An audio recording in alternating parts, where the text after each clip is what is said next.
सो hey guys, इस video में आपको कॉम्प्लीमेंट सिस्टम बताऊंगा। एज़ यू नो, हमारी बॉडी में इम्यून सिस्टम होता है और उसके दो कंपोनेंट्स होते हैं, इन्नेट इम्यूनिटी और अडेप्टिव इम्यूनिटी। इन दोनों से अलग एक और कंपोनेंट होता है complement system. Actually innate immunity और अडेप्टिव इम्यूनिटी दोनों का ही पार्ट है और उनके बीच में कनेक्टिंग लिंक यानी ब्रिज का काम करता है। तो डेफिनेशन पर आते हैं। It is a collection of soluble proteins and their membrane receptors that function mainly in host defense against microbes in pathological inflammatory reactions। तो अब इस डेफिनेशन को वर्ड बाय वर्ड समझते हैं। तो complement system collection of soluble proteins है। Soluble proteins क्यों? क्योंकि हमारे ब्लड में प्रेजेंट होते हैं। कितने? अबाउट 20 कॉम्प्लीमेंट प्रोटीन्स होते हैं, जिनमें से 9 तो हम C1 से C9 नेम करते हैं और C1 से C9 के बीच में सबसे ज़्यादा एबेंडेंट जो कॉम्प्लीमेंट प्रोटीन होता है उसका नाम होता है C3। Collection of soluble particles proteins and their membrane receptors. तो ये जो प्रोटीन्स है हमारे ब्लड में है, बट इनके रिसेप्टर हमारे जो सेल्स हैं उनके ऊपर हमारे इनके रिसेप्टर्स होते हैं। That function mainly in host defence and against microbes in pathological inflammatory reactions. So अब कॉम्प्लीमेंट सिस्टम को हम एक एग्जांपल से समझते हैं। इमेजिन कीजिए कोई बिल्डिंग है, उसमें आग लग चुकी है। तो आग से हमारे जो फायर सेंसर्स है वो एक्टिवेट हो जाएंगे, जिससे कि एक अलार्म बजेगा। एक सिमिलर प्रोसेस हमारी बॉडी में होता है। इसकी एनालॉजी लीजिए आप। एज्यूम हमारी बॉडी में एक बैक्टीरिया आ गया है या कोई और अलग से इन्फेक्शन हो गया, इन्फिल्ट्रेशन हो गया। So that would be the fire. और उससे जो अलार्म बजेगा, उस अलार्म का हम बॉडी में होता है हमारे पास एक्टिवेशन पाथवे। कॉम्प्लीमेंट सिस्टम के एक्टिवेशन पाथवे होते हैं। 3 एक्टिवेशन पाथवे होते हैं, जिनका नाम होता है ऑल्टरनेट पाथवे, क्लासिकल पाथवे और लेक्टिन पाथवे। इन तीनों का अल्टीमेट रोल जो होता है वो होता है C3 को C5 में कन्वर्ट कर देना। इन दोनों का अल्टीमेट रोल होता है हमारा जो कॉम्प्लीमेंट प्रोटीन C3 जो सबसे ज़्यादा एबेंडेंट था, by the enzyme C3 convertase उनको कन्वर्ट करना C3A और C3B में। सो इस पूरे फ्लो चार्ट में हमने कॉम्प्लीमेंट सिस्टम को समराइज किया हुआ है। जो ग्रीन पोर्शन है वो हमारे 3 एक्टिवेटिंग पाथवेज होते हैं। तो सबसे पहले हम लेक्टिन पाथवे पर बात करते हैं। तो हमारा लिवर जो होता है वो कुछ प्रोटीन्स प्रोड्यूस करता है, MBL यानी मेनोस बाइंडिंग लेक्टिन, जो कि प्लाज्मा में फ्लो कर रहा होता है, और MASP यानी मेनोस एसोसिएटेड सेरीन प्रोटीएस। तो ये दोनों कॉम्प्लेक्स बनाते हैं जिसका नाम होता है MBL MASP कॉम्प्लेक्स, जो कि हमारी जो बैक्टीरियल वॉल्स होती है उन पर जो कार्बोहाइड्रेट्स होते हैं, ग्लाइकोप्रोटीन्स या ग्लाइकोलिपिड्स होते हैं, उनमें जो मेनोस कंपोनेंट होते हैं उसके साथ बाइंड कर जाते हैं और उस बाइंडिंग से हमारे पास कॉन्फॉर्मेशनल चेंजेस आते हैं। उन कॉन्फॉर्मेशनल चेंजेस से इनकी एंजाइमेटिक एक्टिविटी एक्टिवेट हो जाती है और वो C2 जो कि हमारा एक और कॉम्प्लीमेंट प्रोटीन है, तो C2 को C2B में कन्वर्ट करा देते हैं और C2B फिर कैस्केड से C4 को C4B में कन्वर्ट कर देता है। अब इसके बाद C2B और C4B ये दोनों बाइंड कर जाते हैं और एक कॉम्प्लेक्स बनाते हैं C2B4B। C2B4B एक एंजाइम होता है जिसका फंक्शन C3 कन्वर्टेज के सिमिलर होता है और C3 कन्वर्टेज क्या करता है, C3 को स्प्लिट कर देता है C3A और C3B में। तो अब बात करते हैं हम दूसरा पाथवे जो है हमारे पास, क्लासिकल पाथवे। क्लासिकल पाथवे हमारा अडेप्टिव इम्यूनिटी का पार्ट होता है।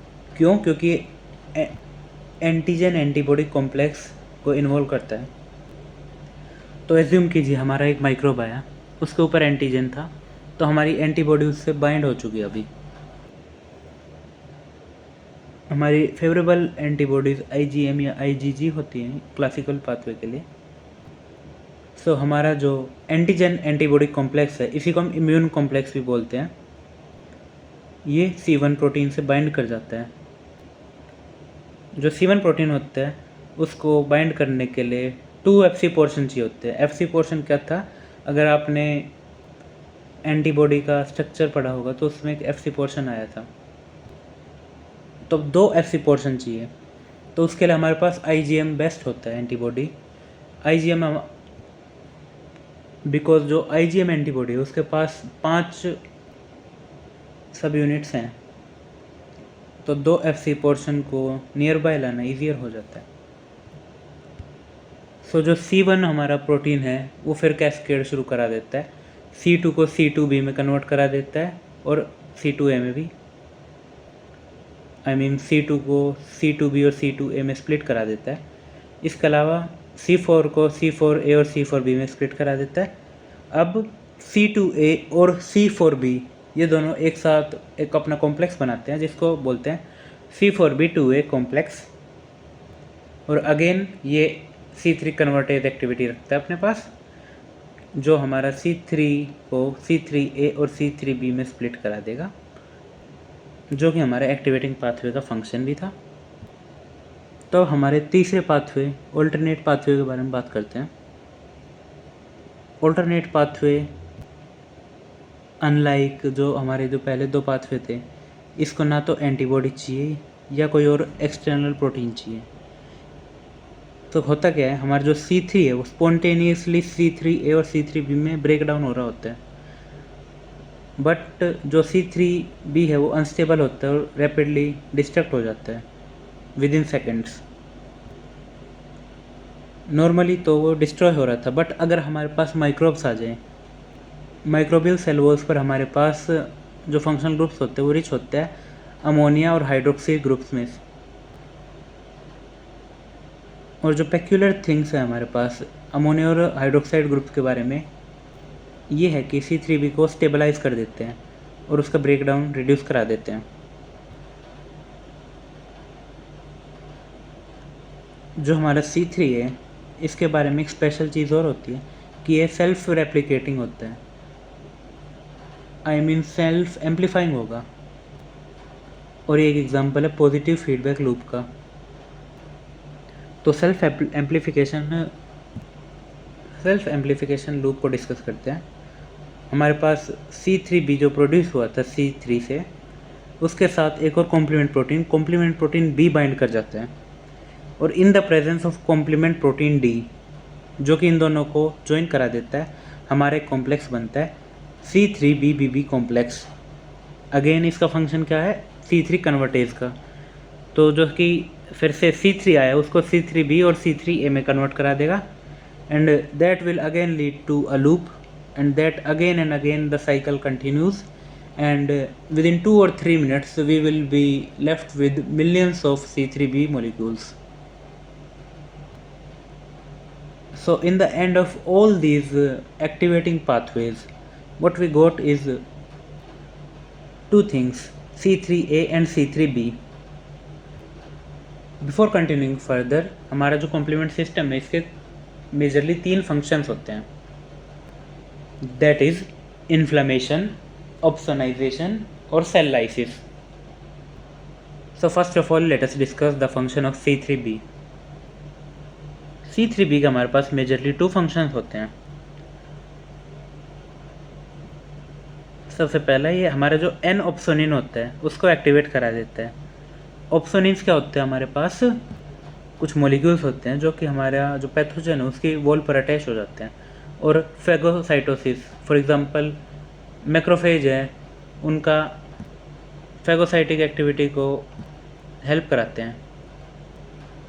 सो 3 में से एक फंक्शन जो हमारा ऑप्सोनाइजेशन था वो ये है। उसके अलावा C3b का दूसरा फंक्शन होता है मैक यानी मोलिकुलर मैक यानी मेम्ब्रेन अटैक कॉम्प्लेक्स को प्रोड्यूस करना। मल्टीपल C3b के मॉलिक्यूल्स अगर एक साथ एग्रीगेट हो जाए तो एक कॉम्प्लेक्स बनाते हैं जिसको हम बोलते हैं C5 कन्वर्टेज। C5 कन्वर्टेज क्या करते हैं, C5 प्रोटीन को C5b और C5a में स्प्लिट करा देता है। जो C5b है वो फिर C6, C7, C8 और C9 के साथ कंबाइन कर जाते हैं और प्रोड्यूस करता है मैक यानी मेम्ब्रेन अटैक कॉम्प्लेक्स। इसकी फिर हमारे पास पार्ट्स होते हैं C5b, C6, C7, C8 and C9। Mac की एक्टिविटी कुछ ऐसे होती है, हमारा जो बैक्टीरिया है उसकी सेल वॉल पर होल्स बना देता है ये, जिसके कारण ऑस्मोटिक डेथ को इंड्यूस करा देता है। और ये हमारा सेकंड फंक्शन था कॉम्प्लीमेंट सिस्टम का, जो कि था सेल लाइसिस। सो C3b के हमारे पास दो फंक्शन थे, ऑप्सोनाइजेशन और cell lysis. Now coming to the function of C3a। C3a is also known as N-phylotoxins, and that is inducing anaphylaxis-like reactions. So C3a or anaphylactoxin has several functions. It is going to recruit neutrophil and monocytes.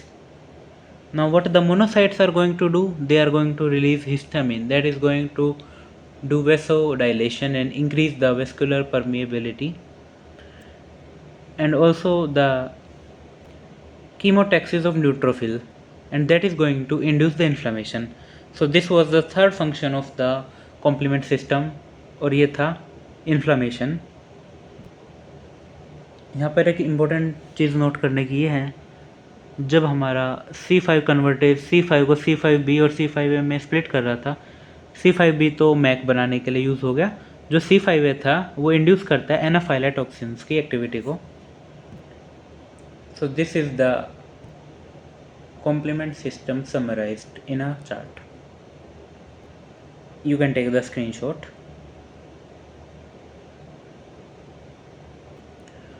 तो जैसा हमने discuss कर लिया, हमारे complement system के तीन major function थे। Inflammation, जिसमें इन्वॉल्व था C5a और C3a। सेकेंड, ऑप्सोनाइजेशन, जो कि इंड्यूस करा था फैगोसाइटोसिस को। और cell lysis by the membrane attack complex, that was causing the cell death by osmotic imbalance by poking holes on the bacterial wall. So अभी हम फिर से एक बार उस आग वाले एग्जाम्पल पर चलते हैं। तो हमारे आग लगी थी, उसके बाद अलार्म हुआ था। अब अलार्म प्रोड्यूस होने के बाद क्या हुआ कि जो हमारा फायर डिपार्टमेंट है उसमें घंटी गई।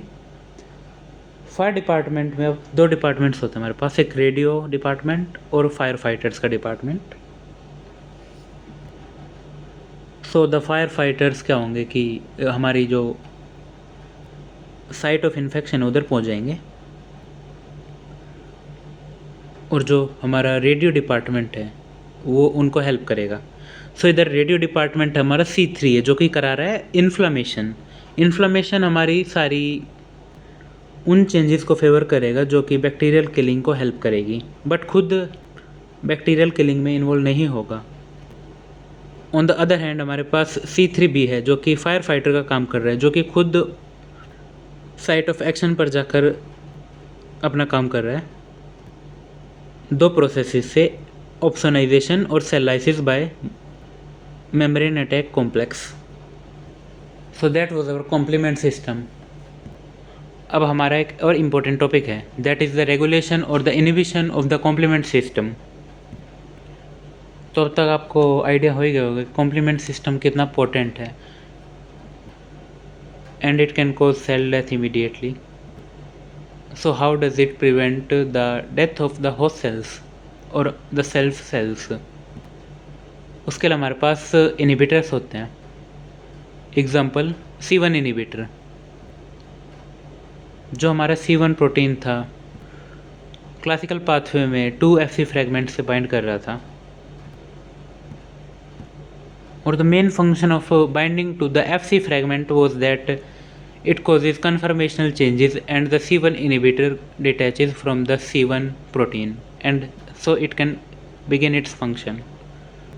So we have a related condition, that is in the deficiency of C1 inhibitor protein we have condition called hereditary angioedema. So hereditary angioedema, that is caused by deficiency of C1 inhibitor protein. इसमें note करने की एक चीज़ है कि ये disease ना तो complement system के फंक्शन से रिलेट करती है और ना ही कॉम्प्लीमेंट प्रोटीन 1 से रिलेट करती है। But on the other function of C1 inhibitor protein, और वो फंक्शन क्या है, C1 inhibitor breaks down the bradykinin. Bradykinin का फंक्शन क्या था, वेसोडाइलेशन। सो अगर इसकी डेफिशिएंसी हुई तो ब्रेडिकाइनिन का ब्रेकडाउन रुक जाएगा, जिसके कारण हमारा जो ब्लड है उसके अंदर ब्रेडिकाइनिन की लेवल इंक्रीज हो जाएगी, and that is going to cause episodes of oedema. Although the symptoms are very similar to allergies, there are some differences. Like in both allergy and angioedema, we have swelling, but in angioedema, the uteric area, that is the rashes caused due to histamine, are absent.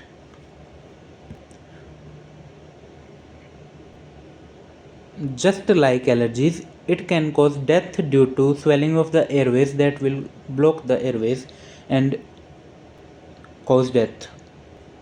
To diagnose this condition, we measure the C4 levels of the blood, and if they are low, the diagnosis is positive for hereditary angioedema. अगर deficiency C1 inhibitor की है तो हम C4 major क्यों कर रहे हैं, इसका आप इस लॉजिक से सोचिए। In the classic pathway, C1 inhibitor was inhibiting the C1 protein. What the C1 protein was doing, it was converting the C4 into C4a and C4b. But in the deficiency of C1 inhibitor, the activity of C1 would be increased and there will be more production of C4 A and B, and therefore the C4 levels in the blood will be depleted. So the diagnosis would be made by the low C4 levels in the blood. So यहाँ पर दो important points आप जानिए कि imagine करिए हमारे पास एक patient emergency में आता है, एंजियोडीमा और एलर्जी के सिम्टम्स सिमिलर है बड़ी, so we will administer the epinephrine but it won't work. दूसरा इम्पोर्टेंट पॉइंट ये है कि जनरली हमारे पास कोई एडिमा होती है तो हम उन्हें एस इनिबिटर, जो कि एक डाययूरेटिक की कैटेगरी है, वो देते हैं। But in the case of hereditary angioedema we should avoid the application of ACE inhibitors. इसका ये रीज़न है, जो एस इनिबिटर्स हैं वो एस एंजाइम को इनिबिट करते हैं, that is angiotensin converting enzyme, जो कि एंजियोटेंसिन 1 को एंजियोटेंसिन 2 में कन्वर्ट करा रहा था। उसका एक और फंक्शन होता है ब्रेडिकाइनिन्स का डिस्ट्रक्शन कराना। But if we administer this ACE inhibitors, the destruction of bradykinin would be reduced and the already elevated bradykinin would be much more elevated if the application of ACE inhibitors. So we avoid ACE inhibitors in angioedema. हमारे पास और inhibitors हो गए जैसे कि DAF और MAC, inhibitory protein. DAF क्या होता है, डिके एक्सेलरेटिंग फैक्टर, इसको ही हम CD55 नाम से भी जानते हैं। This is going to reduce the functioning of C3b and the MAC inhibitory protein, that is the CD code 59, CD59, that is going to inhibit the functioning of MAC. And what this both will do is they are going to protect the host cells. In the case where there is deficiency of CD55 or CD59, that is going to cause the death of host cells, and mainly the cell which dies is the RBCs, and that is going to cause hemolysis, and this condition is known as paroxysmal nocturnal hemoglobinuria. So what happens is the RBC lysis is going to cause anemia. The destruction of RBCs is going to release the hemoglobin in plasma. So हमारी kidneys में जब filtration के लिए जाएगा तो वहाँ पर deposit होगा जो हमारे ग्लोमेरुलस होते हैं, उधर फिर एक किडनी फेलियर को इंड्यूस कराएगा। इसके अलावा थ्रोम्बोसिस का भी डेंजर होता है हमारे पास। और हीमोग्लोबिन की एक प्रॉपर्टी होती है कि ये नाइट्रस ऑक्साइड के साथ बाइंडिंग की एफिनिटी रखता है। बाइंडिंग से क्या होगा कि हमारे पास जो नाइट्रस ऑक्साइड है उसकी लेवल डिक्रीज़ हो जाएगी। नाइट्रस ऑक्साइड का क्या हुआ था कि वो हमारी स्मूथ मसल टोन को रिड्यूस कराता है। So that is going to cause many symptoms. Oesophagus की जो स्मूथ मसल टोन है वो एबनॉर्मल हो चुकी है, जिसके कारण हमारे पास डिस्फेजिया होगा।